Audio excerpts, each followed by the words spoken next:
હમણાં એક જોક કોઈએ મને મોકલ્યો છે કે અમદાવાદમાં, ગુજરાતમાં જે લોકો દારૂ પીને મરી જાય છે એક્સિડન્ટ કરીને, એને લેવા યમરાજ જવાની ના પાડે છે. સેલ્ફ ડ્રાઈવ જે લોકો ડ્રિંક એન્ડ ડ્રાઈવ કરીને મરી જાય એને યમરાજ લેવા જવાની ના પાડે છે. તો કે કેમ, શું થયું, કેમ નથી જવું? ચિત્રગુપ્ત પૂછે છે. તો કે અરે એક તો દારૂ પીને એક્સિડન્ટ કરીને ગુજરી ગયો ને પાછો ઉપરથી હું લેવા જાઉં ત્યારે જીદ કરે છે કે પાછળ બેસો, પાડો તો હું ચલાવીશ.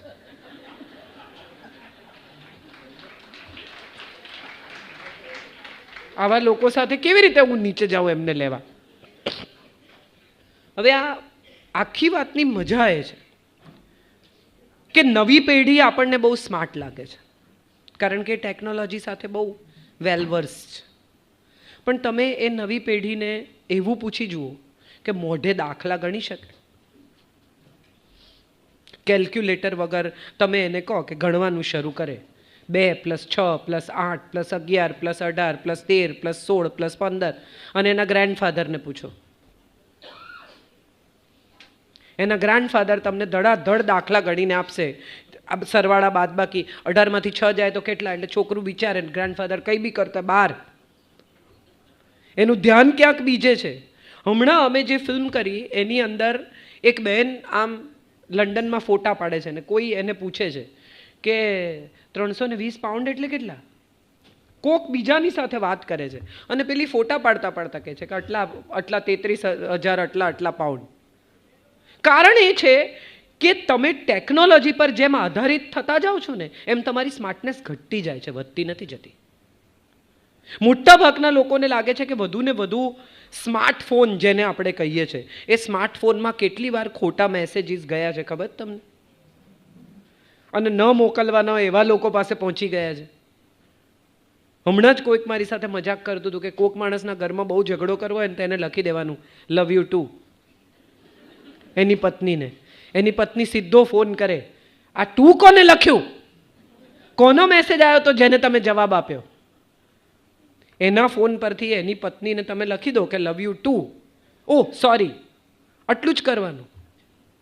એથી વધારે કંઈ કરવાનું નથી. એની પત્ની તરત જ ચાલુ થઈ જશે કે આ ટુ કોને લખ્યું.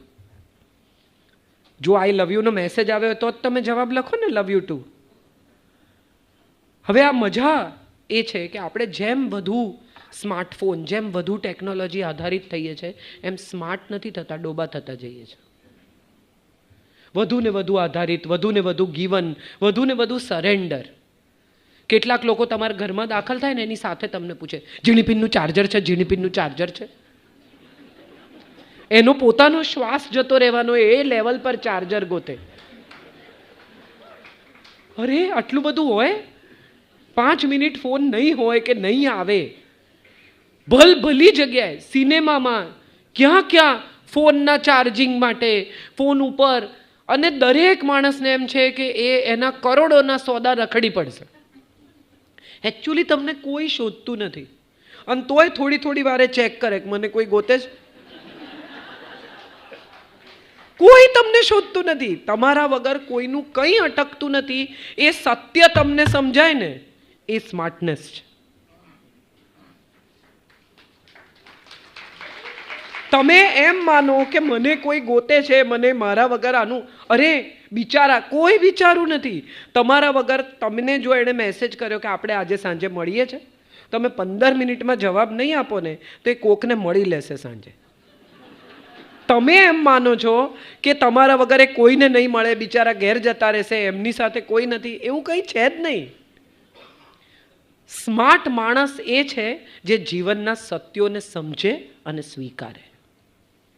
સ્માર્ટ લાઈફ એ છે જ્યાં તમે તમારી જાત સાથે ટર્મ્સ પર આવો.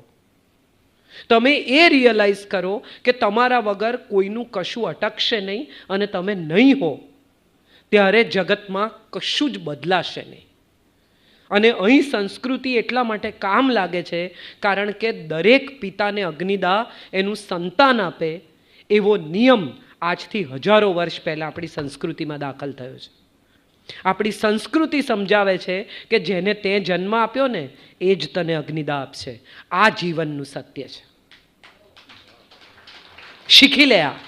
અને અગ્નિદાહ આપતી વખતે પણ બાળકને સમજાય, સંતાનને સમજાય કે કાલે સવારે જે સંતાનમાં હું મોહ દાખલ કરું છું ને એ સંતાન જ મને અગ્નિદાહ આપશે અને આવીને જમી લેશે સાહેબ. કશું જ નહીં બદલાય, કંઈ જ નહીં અટકે. એવું તમે જે દિવસે સમજી જાઓ ને ત્યારે તમે સ્માર્ટ છો અને આ સ્માર્ટનેસ તમને તમારી સંસ્કૃતિ હજારો વર્ષ પહેલાં આપી છે. In some 1000 years you were told that this is what life is all about. સ્વાસ્થ્ય અગત્યનું છે, સંબંધો અગત્યના છે, સમજણ અગત્યની છે અને સૌથી મહત્વની છે ક્ષમા. તમે જેને હોલ્ડ, કેટલા લોકોને તમે બ્લોક કર્યા છે યાદ કરી જુઓ. ફોનમાં બ્લોક કર્યા છે, મગજમાં થાય છે. ઉલટાની મજા એ છે કે જેને બ્લોક કર્યા છે ને એ વધુ બોધર કરે છે. જોયા કરો છો, એને ખબર પડી કે નહીં મેં એને બ્લોક કર્યો, એને ખબર પડી કે નહીં મેં એને બ્લોક કર્યો. તમે જેને અનફ્રેન્ડ કર્યા ને ફેસબુકમાં, એના પાછા ફેસબુક પર થઈને તમે જુઓ છો કે આ અનફ્રેન્ડ થયો, એને ખબર પડી કે નહીં. એટલે તમે અનફ્રેન્ડ કરવા ખાતર કર્યો છે. એને સમજાય કે જો મેં તને મારી જિંદગીમાંથી કાઢી નાખ્યો, બાકી કોઈને તમે કાઢ્યા નથી, એ બધું તમારી જિંદગીમાં દાખલ થયા છે. પહેલાં ફ્રેન્ડ હતા ત્યારે તમે આટલું લોહી નહોતા પીતા. હવે જ્યારે અનફ્રેન્ડ થયા છે ત્યારે તમે વધુ ગુસ્સો છો ત્યાં કે આ શું કરે છે, ક્યાં જાય છે. હવે તમે અનફ્રેન્ડ થઈને કોકના ફેસબુકમાંથી એના ફેસબુકમાં જઈને તપાસ કરો છો. તમારું વધુ ધ્યાન ત્યાં આકર્ષાય છે. સોશિયલ મીડિયા, બધાને લાગે છે કે સ્માર્ટનેસ છે. ઓ તમે સોશિયલ મીડિયા પર નથી, તમે સોશિયલ મીડિયા પર નથી. અરે હમણાં જ કોઈક મને પૂછતું હતું કે તમને અંબાણીનું ઇન્વિટેશન ના આવ્યું? એટલે મેં કહ્યું, મેં કીધું મને અજય દેવગનને 2 જણને નથી આવ્યું, અમે 2 નથી ગયા એ લગ્નમાં.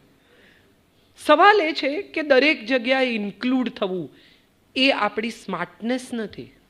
તમને ગમે કે ન ગમે દરેક જગ્યાએ તમારે દેખાવું, ત્યાં ફોટા પાડવા, ત્યાં ઇન્ક્લુડ થવું, તમારી જાતને બધાની વચ્ચે પ્રદર્શિત કરીને એવું કહેવું કે હું છું, હા હું છું, હું છું, હું છું.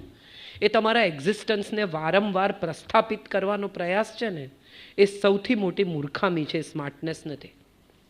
તમે જો એમ માનતા હો કે બાકીના લોકો એથી તમને ચાહવા લાગશે, કે બાકીના લોકો એથી તમને અપ્રિશિએટ કરશે, તો નહીં કરે. કારણ કે તમને એમ કહેશે કે તમે બધે જ હો છો, મુંડનમાં હો છો, જનોઈમાં હો છો, લગ્નમાં હો છો, ને કોઈક ગુજરી જાય ત્યાં હો છો, નવરા છો, કોઈ કામ નથી તમારે કે તમે દરેક પ્રસંગે હાજર થઈ જાઓ છો. So being smart is choosing. Choose where you want to be and where you don't want to be. Who are the people you want to be with and who are the people you don't want to be with? Who are the people who will enter in your life and who are the people who are not allowed to enter your life? This is what smartness is all about. અને આ આપણી સંસ્કૃતિએ સદીઓ પહેલા શીખવ્યું. આપણને શીખવ્યું કે શત્રુ અને મિત્ર 2 જુદા છે અને બધા જ મિત્ર ન હોઈ શકે. આ આપણને આપણી સંસ્કૃતિએ સદીઓ પહેલાં શીખવાડ્યું કે દરેક માણસને આપણે મિત્ર ન બનાવી શકીએ. પહેલાં ઓળખીતા હોય પછી મિત્ર થાય. માણસને ઓળખો, એમણે કહ્યું ને ઓળખે છે. ઓળખવા, માણસને જાણીને એના આપણે તો અત્યારે તો જે આવે એને ફ્રેન્ડ કરીએ, એના જીવનમાં ઘૂસીએ. અને મજાની વાત એ છે કે આ સોશિયલ મીડિયા અથવા ટેકનોલોજી જેને આપણે સ્માર્ટ લાઈફ માનીએ છીએ, એણે આપણને શું શીખવ્યું? તો કે એણે આપણને પ્રકૃતિથી દૂર જતા શીખવ્યું. તમે સ્વિટ્ઝરલેન્ડમાં આલ્પ્સ પર્વત પર કેબલ કારમાં જતા હો તો એ તમે કરો છો શું? તો કે ફોટા પાડો છો. આજુબાજુ જોવાનો તમને ટાઈમ નથી. કેમ? તો કે આ સાંજે ફેસબુક પર મૂકવા પડશે. કેમ? તો કે પછી આવશે ને લાઇક્સ. ટીનેજના બાળકો, જેને આપણે, મેં તમને કહ્યું તમારા બાળકો તમને બહુ સ્માર્ટ લાગે છે, પણ એકચ્યુઅલી ટીનેજના બાળકો સૌથી તકલીફમાં છે અત્યારે, કારણ કે એમને ફિયર ઓફ મિસિંગ આઉટ છે. એમને એમના પિયર ગ્રુપમાં કોઈ ન સ્વીકારે તો એમને ખૂબ તકલીફ થાય છે. આપણી સંસ્કૃતિએ આપણને શીખવાડ્યું એકલા ચાલો રે. સિંહના ટોળા ન હોય, ઘેટાના ટોળા હોય. સિંહ તો એકલો જ હોય. આપણે આપણા સંતાનોને આ વારસો નથી આપી શક્યા અને ઓર આપણે એમને કોન્શિયસ કર્યા છે કે તને નથી બોલાવ્યો. કેમ તને નથી બોલાવ્યો? તારે કંઈ ઝઘડો થયો છે? We are trying to push them into fear of missing out. આખી એ પરિસ્થિતિમાં આપણે એમને શીખવાડીએ છીએ કે ફલાણા સાથે દોસ્તી કર, કારણ કે આગળ જતા મોટો માણસ થવાનો છે, એ તને કામ લાગશે. અરે 50 વર્ષ જે કામ ના લાગે, હવે બાકી ક્યાં બીજા 50 કાઢવા છે? કંઈ કામ નહીં લાગે. પણ આપણે બધા સ્માર્ટ લાઈફના નામે સ્વાર્થી થઈ ગયા, સેલ્ફ સેન્ટર્ડ થઈ ગયા. આપણને બધાને લાગે છે કે આ સેલ્ફ સેન્ટર્ડનેસ જે આપણે પકડી છે ને, હું, મારું જીવન. તમે જુઓ કેટલા બધા લોકો તમને મળતા હશે, એ બધા પોતાના વિશે બોલવા તત્પર છે. મેં શું કર્યું, હું શું કરું છું, મેં મારા જીવનમાં કેટલું દાન કર્યું. હમણાં થોડા વખત પહેલાં હું ને તુષારભાઈ અમેરિકા ગયેલા, તુષાર શુક્લ. તુષારભાઈને આગળ બેસવાનો બહુ શોખ ગાડીમાં, ને એમને મજા આવે જોતા જોતા. ને હું બેસ્ટ, અમે જેવા ફ્લાઇટમાંથી ઉતરીએ એટલે હું પાછલી સીટમાં જઈને ઊંઘી જાઉં. ને પેલા ભાઈ જે એમને લેવા આવ્યા હોય એ શરૂ કરે કે અમે જ્યારે આવ્યા ત્યારે $500 લઈને આવ્યા હતા. કોકની રકમ 300 હોય, કોકની 500 હોય, કોકની 800 હોય, પણ સ્ટોરી સેમ. પછી 3 નોકરી કરી, પછી આમ કર્યું, પછી ગેસ સ્ટેશન ખોલ્યું.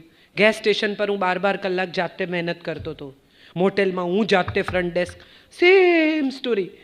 2-3 દિવસ તો અમે જ્યાં જ્યાં ગયા ત્યાં હોસ્ટ લેવા આવ્યા, એમની વાત તુષારભાઈએ સાંભળી. ચોથે દિવસે મને કહે તું ઊંઘી ન જા. મેં કીધું એટલા માટે ઊંઘી જાઉં છું કે મેં આ સ્ટોરી સાંભળેલી છે, તમે પણ ઊંઘી જાઓ, કારણ કે આમાં કંઈ છે નહીં, આ તમને કંઈ નવું સાંભળવા નહીં મળે.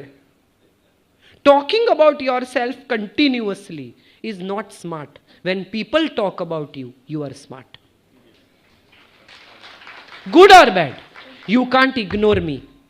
મારા અસ્તિત્વને જ્યારે જગત સ્વીકારે છે ત્યારે હું સ્માર્ટ છું. મારે અસ્તિત્વ સ્વીકારવડાવવાનો સંઘર્ષ કરવો પડે છે ત્યારે હું સ્માર્ટ નથી.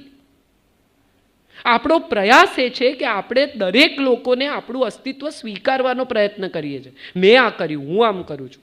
કોકને ત્યાં લગ્નમાં જઈએ ત્યાં પણ મહેંદીમાં બધાએ પીળા પહેરવાના. શું કામ પીળા પહેરવાના? એણે કીધું એટલે મારે નથી પહેરવું, મારી ઈચ્છાનો પ્રશ્ન છે. ડ્રેસ કોડ આવે, વેલકમ પાર્ટીનો ડ્રેસ કોડ, બીચ પાર્ટીનો ડ્રેસ કોડ, ફલાણાનું આમ, કાર્નિવલનો ડ્રેસ કોડ. ને આપણે પણ એ પ્રમાણે બધા કપડાં ખરીદીને ભરીએ. ન હોય તો ખરીદીએ ગાઉન. કેમ કે ત્યાં ગાઉન છે, નથી પહેરવો મારે ગાઉન, મારે સલવાર કમીઝ પહેરવું છે. સંસ્કૃતિ તમને શીખવે છે યુનિક થતા, ટોળામાં નહીં ભળતા, તમારા અલગ અસ્તિત્વની ઓળખ ઊભી કરતા. ગાર્ગી 21 વર્ષની છોકરી યાજ્ઞવલ્ક્યને રોકે છે. જનક રાજાએ જાહેરાત કરી છે કે સૌથી શ્રેષ્ઠ બ્રાહ્મણને 1000 ગાયો મળશે. અને યાજ્ઞવલ્ક્ય કહે છે લઈ લો, આપણે જ છીએ, આપણાથી શ્રેષ્ઠ કોઈ નથી. અને 21 વર્ષની છોકરી વચ્ચે કનુ ઋષિની દીકરી કહે છે કે 1 મિનિટ, તમે કેવી રીતે નક્કી કર્યું કે તમે શ્રેષ્ઠ છો? આપણે શાસ્ત્રાર્થ કરીશું, હું તમને પ્રશ્નો પૂછીશ અને એના ઉત્તર જો તમે સાચા આપો તો તમે શ્રેષ્ઠ છો. અને બાકીના બ્રાહ્મણો સપોર્ટ કરે છે કે બરાબર છે, એના પ્રશ્નોના જવાબ આપવા પડે. અને યાજ્ઞવલ્ક્ય અને ગાર્ગી વચ્ચેનો સંવાદ એ આપણી સંસ્કૃતિના શ્રેષ્ઠ પ્રશ્નોત્તરી છે. પણ આપણને આવી ખબર નથી અને આપણે જાણવું નથી. ચિયા સીડથી વજન ઉતરે છે એવી આપણને ખબર છે, અને એ કોકે કીધું છે પાછું, આપણે તો પ્રયોગ કર્યો નથી, પણ તરત આગળ મોકલી દીધું છે કે જેને જરૂર છે એને. મારે ક્યાં જરૂર છે, પણ પેલાને જરૂર છે, એને મોકલો. સવાલ એ છે કે ફરી ફરીને પાછળ જોવું એ ભૂતકાળ છે, પણ વીતેલા સમયને અને એ સમયે આપણને આપેલી ભેટોને યાદ રાખવી એ સંસ્કૃતિ છે. આપણે આ ભેટો ભૂલી ગયા છીએ. હવે બધા હમણાં અમેરિકામાં જે ગયા હશે લેટેસ્ટ, એ બધાને ખબર હશે કે ટર્મરિકની ગોળીઓ મળે છે. આપણા ઘરમાં વાગે, શરદી ઉધરસ થાય કે બીજો કંઈ બળી જાય તો તરત ઘીમાં લપેટીને હળદર લગાડે. વાગ્યું હોય તો હળદર દબાવી દે. શરદી ઉધરસ થાય તો મધમાં ઘીમાં હળદર ચટાડે. હવે આ ટર્મરિકની ગોળીઓ ખવડાવે છે અને હળદરની પેટન્ટ થાય છે. આ સ્માર્ટ છે? હવે આપણને પતંજલિ સડનલી આપણા જીવનમાં આવ્યું છે અને એમ કહે છે કે અમે બધી નેચરલ પ્રોડક્ટ કરીએ છીએ. હવે આપણને ખબર પડી કે અચ્છા આ બધી નેચરલ પ્રોડક્ટ છે, માટે આપણે આ વાપરવી જોઈએ. વર્ષોથી માટી ચોળીને લોકો નહાતા હતા, હવે મડનો પેક આવ્યો. હવે તમને એમ થઈ ગયું કે ઓહો અચ્છા, મડ લગાવવાથી સ્કિન સારી થાય. સદીઓથી લોકો નદીએ જઈને માટી ચોળીને નહાતા હતા. કેટલું મુલતાની માટી, એ શબ્દ જ ત્યાંથી આવ્યો કે માટી ચહેરા પર લગાડતા હતા. કેટલી બધી વસ્તુઓ એવી છે કે જેને તમે સ્માર્ટ માનો છો એ સંસ્કૃતિ છે. કોટન હવે બધા શીખ્યા, લિનન, કોટન. પહેલા એક જમાનો હતો જ્યારે પરદેશથી કોઈ આવે ને તો વૂલીની સાડી લાવતા હતા. પછી ગાર્ડન આવ્યું, સુરતની સિન્થેટિક સાડીઓ. હવે બધા કહે છે હું સિન્થેટિક કપડાં નથી પહેરતી, હું તો કોટન પહેરું છું. સાહેબ, સુતરાઉ વસ્ત્રો એ આ દેશની ઉપજ છે. આ દેશે શોધ્યું સૂતર. હવે એકદમ લોકોને થયું ખાદી એ ફેશન છે. આજથી 150 વર્ષ પહેલા એક માણસે કહ્યું કે ખાદી એ વસ્ત્ર નથી, વિચાર છે. એનું નામ મોહનદાસ કરમચંદ ગાંધી.